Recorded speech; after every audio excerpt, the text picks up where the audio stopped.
मंडळी, मी माधवी मुखरे तर पुन्हा एकदा स्वागत करते आपल्या लॉंग व्हिडिओमध्ये। तर आजचा लॉंग व्हिडिओ आहे एक रेसिपीच्या संदर्भातला।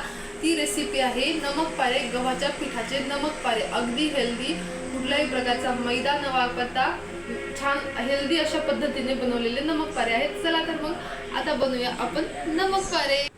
गव्हाचं पीठ आहे, जवळपास 2-3 ग्लास असं पीठ आहे। त्या पिठामध्ये जे मोहन लागते त्याच्यासाठी मी ठेवलेलं आहे गॅसवर इथे तेल। आणि आता तेलाचं प्रमाण आहे का आता आपल्या कॅटलीत जे पळी राहते तर त्या पळीने 4 पळ्या असं एवढं प्रमाण आहे। आता हे कडकडीत होऊ द्यायचं आणि नंतर आपण जे गव्हाचं पीठ घेतलं त्याच्यावर टाकायचं। आता हे चांगलं कडक झालं, तुम्ही बघू शकता इथे वाफा निघत आहेत। आता हे टाकायचं आपल्या या पिठामध्ये। तुम्ही बघू शकता आता की भरपूर असं खूप कडक तेल झालेलं आहे। आता तेल टाकण्याचं कारण हेच की तेलाने छान नमक पारे क्रिस्पी होतात, असे कुरकुरीत होतात।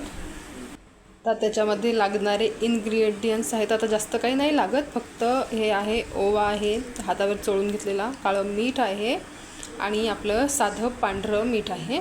आता हे सगळं याच्यामध्ये टाकून घ्यायचं। आता काळं मीठ टाकण्याचं कारण हेच की काळ्या मिठानं छान टेस्ट येते म्हणून काळं मीठ टाकलं। आता हे तेल गरम आहे त्यामुळे जास्त नाही चोळता येत, थंड झाले की छान याला सगळीकडं तेल लागलं पाहिजे अशा पद्धतीनं मॅश करून घ्यायचं। तुम्हाला मी दाखवते समोर।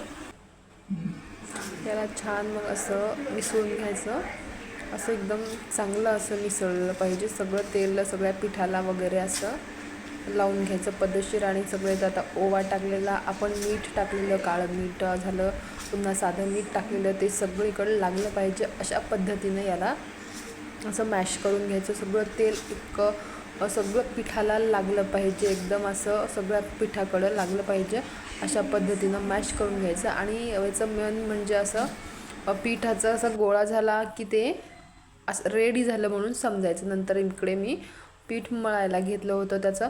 आणि याचा महत्त्वाचं म्हणजे याचा डो असा एकदम कडक चुरायचा असतो, असा अजिबात नरम नाही चुरायचा। तुम्ही इथे बघू शकता मी समोर कसा चुरलाय तो। तर अशा पद्धतीचा डो चुरायचा, असा कडक, नो सॉफ्ट, अजिबात नाही चुरायचा। सॉफ्ट चुरला म्हणजे आपले नमक पारे बिघडले असं समजायचं। असाच एवढा कडक या पद्धतीचा डो चुरायचा आणि त्याला थोडा वेळ आता 15-20 मिनटं रेस्टला ठेवायचं। आता नंतर मग इकडे घेतले होते मी नमक पारे करायला, जमेल तेवढी पतली अशी आपण पोळी कशी लाटतो जेवणाची तशी जमेल तेवढी पतली लाटून घ्यायची। इथे तुम्ही बघू शकता मी कशा प्रकारे पतली लाटलेली आहे आणि त्याचे असे काप करून घ्यायचं। आता असं म्हणतात की मुलगी असली की घरकामात आईला मदत करते म्हणे। आता मला तर काय मुलगी नाही, पण मला मुलंच आहेत 2। आता हे माझं छोटं पिल्लू बघा त्याच्या मम्माला कशी मदत करायला बसलं।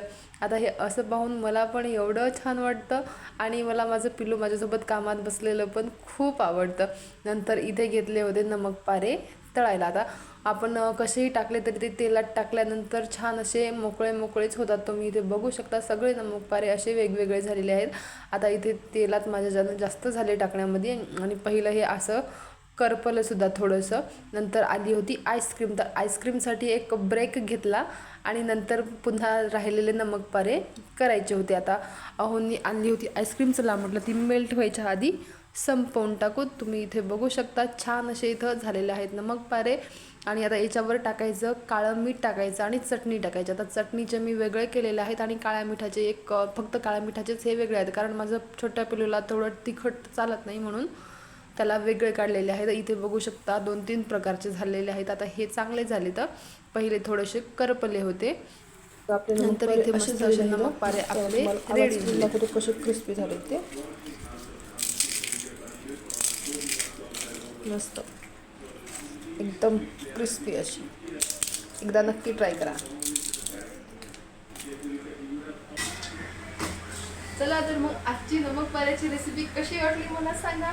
आजचा लॉंग व्हिडिओ मी इथेच थांबवते, व्हिडिओ नेक्स्ट व्हिडिओमध्ये आवडला असेल तर लाईक, शेअर, सबस्क्राईब करा। Bye bye.